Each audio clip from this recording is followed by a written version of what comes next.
বন্ধুরা, ঈশ্বরের সান্নিধ্য কেই বা না চায়, কিন্তু ঈশ্বর সকলকে নিজের আশীর্বাদ আলাদা আলাদাভাবে দিয়ে থাকেন।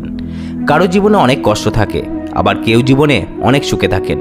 কিন্তু যখন একটি সাধারণ মানুষের সঙ্গে খারাপ কিছু হয়ে যায়, তখন সে একবার হলেও ভেবে থাকে ঈশ্বর কি তার সঙ্গে আদৌ আছে নাকি নেই। তো বন্ধুরা, আজকে আপনাদের সঙ্গে আলোচনা করব এরকমই 8টি সংকেত নিয়ে।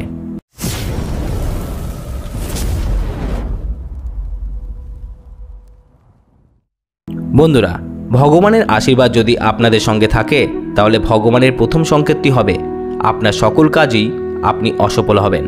হ্যাঁ বন্ধুরা, এটা শোনার পর আপনার একটু অদ্ভুত মনে হতে পারে, কিন্তু বন্ধুরা এটাই সত্যি। আপনি খুব খাটাখাটনি করে কষ্ট করে আপনার কর্ম করলেও আপনি সফলতা অর্জন করতে পারবেন না। আর এটি বারংবার হতে থাকবে যতক্ষণ পর্যন্ত না আপনার চোখ খুলে যাচ্ছে। বন্ধুরা, দ্বিতীয় সংকেতটি হলো আপনার নিজের ওপর থেকে বিশ্বাস চলে যাবে। বন্ধুরা, ভগবান যখন আপনার সঙ্গে থাকেন তখন আপনি খুব একা হয়ে যান। আপনি তখন কিছুই বুঝতে পারেন না যে আপনি আগে কি করবেন। আপনি নিজেকে এমন পরিস্থিতির মধ্যে পাবেন যেখানে আপনাকে কেউ সাহায্য করতে পারবে না। আপনি কাউকে নিজের এই অসফলতার কথা বলতেও পারবেন না। যদি কাউকে বলতেও পারেন, তাহলে তাদের কাছে আপনার এই কথাটি খুবই ছোট কথা বলে মনে হবে, কিংবা তারা আপনার কথায় বিশেষ গুরুত্ব দেবে না। বন্ধুরা, ঈশ্বর আপনার সঙ্গে রয়েছেন এর তৃতীয় সংকেতটি হলো সেই মুহূর্তে আপনার জীবনে দুঃখ চরম সীমায় থাকবে। হ্যাঁ বন্ধুরা, তখন আপনার মনে হবে এর থেকে খারাপ আর কী বা হতে পারে। আপনি দুঃখের চরম সীমাকে অনুভব করতে থাকবেন। বন্ধুরা, আপনারা মহান সাধুসন্তদের দেখেছেন হয়তো, তারা প্রত্যেকেই কিন্তু দুঃখের মধ্যে জর্জরিত ছিলেন এবং তাদের মধ্যে ধীরে ধীরে বৈরাগ্য ভাব আসলো। সবশেষে কিন্তু তারা ঈশ্বরের সাক্ষাৎ রূপ প্রাপ্ত করেন। বন্ধুরা, এই দুঃখের ফলে মানুষ ভেঙে পড়ে ঠিকই, কিন্তু এই দুঃখই মানুষকে পুনরায় গড়ে তুলতে সাহায্য করে।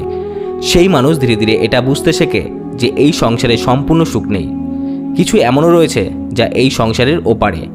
বন্ধুরা, ঈশ্বর আমাদের সবার প্রথমে হেরে যাওয়া শেখায়, কারণ যতক্ষণ পর্যন্ত না আপনি হেরে যাওয়ার দুঃখ অনুভব করছেন, ততক্ষণ পর্যন্ত আপনি জেতার মাহাত্ম্য বুঝতে পারবেন না। বন্ধুরা, ঈশ্বরের চতুর্থ সংকেতটি হলো যখন আপনার সকল আশা ভঙ্গ হবে, তখন আপনার মধ্যে একটি ইনার সার্চ শুরু হবে, অর্থাৎ আপনার ভিতরে একটি খোঁজ শুরু হবে। এই খোঁজের মাধ্যমে আপনি নিজেকেই নিজের ভালোভাবে পরীক্ষা করে দেখবেন আপনার কোথায় কোথায় ভুল ত্রুটি হয়েছে। এই খোঁজের মাধ্যমে আপনি যেই জিনিসগুলোতে কমা, সেগুলি আপনি ঠিক করে উঠতে পারবেন। শুধু তাই নয়, সেই মুহূর্তে আপনি আপনার জীবনে যা কিছু হারিয়েছেন এবং সেই সব কাজে অসফল হয়েছেন, আপনি তখন তার কারণ খুঁজতে থাকবেন। আপনি তখন নিজেকেই নিজে জিজ্ঞাসা করবেন। হ্যাঁ বন্ধুরা, এটাই সেই সময় যখন আপনি নিজেই নিজের অন্তর আত্মার সঙ্গে ধীরে ধীরে যুক্ত হতে থাকবেন।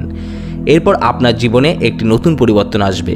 বন্ধুরা, পঞ্চম সংকেতটি হলো আপনার জীবনযাপনের ভঙ্গিমা এবং চারিত্রিক বৈশিষ্ট্য পাল্টে যাবে। যখন আপনি নিজের সঙ্গে যুক্ত হতে থাকেন, তখন নিজের ভুলগুলো নিজেই ধরতে পারেন, যার ফলে আপনি নিজেকে পরিবর্তন করার চেষ্টা করতে থাকেন। আপনি আগের থেকে অনেক শান্ত, স্থির এবং প্রত্যেকটি বিষয়কে গভীরভাবে চিন্তাভাবনা করে সিদ্ধান্ত নেওয়া এইরূপ একজন ব্যক্তিতে ধীরে ধীরে রূপান্তরিত হতে থাকেন। বন্ধুরা, আমরা যখনই ঈশ্বরের পথে চলি, তখন সবার প্রথমে তিনি আমাদের মধ্যে একটি বিরাট বড় পরিবর্তন আনেন, যার মাধ্যমে আমরা যেন তার ভাষাটি বুঝতে পারি।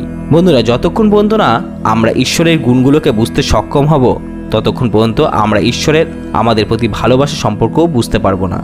এই কারণে ঈশ্বর আমাদের মধ্যে পরিবর্তন আনেন। ষষ্ঠ সংকেতটি হলো আপনি কোনো জিনিসের মধ্যেই হার জিতের পার্থক্য করবেন না।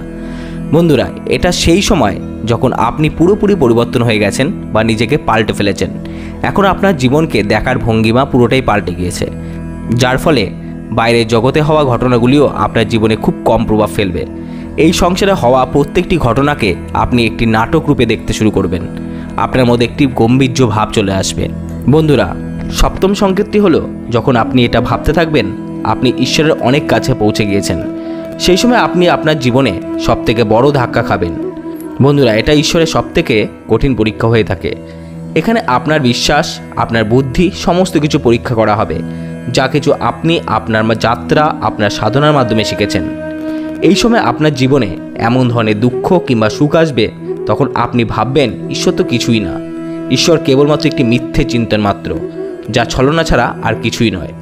এই সময় যদি আপনি আপনার পথ থেকে বিচলিত না হন, তাহলে অষ্টম সংকেত রূপে ঈশ্বর নিজেই আপনার সম্মুখে উপস্থিত হন। সেটা যে কোনো রূপে হতে পারে। বন্ধুরা, এই অষ্টম সংকেতটি এমন প্রকৃতির হয়ে থাকে যাকে শব্দের মাধ্যমে ভাষায় প্রকাশ করা সম্ভব হয়ে ওঠে না। এই পরিস্থিতিতে পৌঁছানোর পর আপনার মনে বিন্দুমাত্র সংশয় থাকবে না যে ঈশ্বর আপনার সঙ্গে নেই, কিন্তু তা সত্ত্বেও আপনার সর্বক্ষণ ঈশ্বর আপনার সঙ্গে রয়েছেন, এরকম অনুভূতি আসবে। আপনি এই অনুভূতিটি প্রাপ্ত করার পর এমন শান্তি ও আনন্দ অনুভব করবেন যাকে শব্দের মাধ্যমে ভাষায় প্রকাশ করা যাবে না। বন্ধুরা, এই ঈশ্বরের আপনার সঙ্গে হওয়া এবং না হওয়া এই সম্পর্কিত সম্পূর্ণ বিষয়টি আশা করি আপনি বুঝতে পেরেছেন। আজ এখানেই শেষ করলাম। ভালো থাকুন, সুস্থ থাকুন।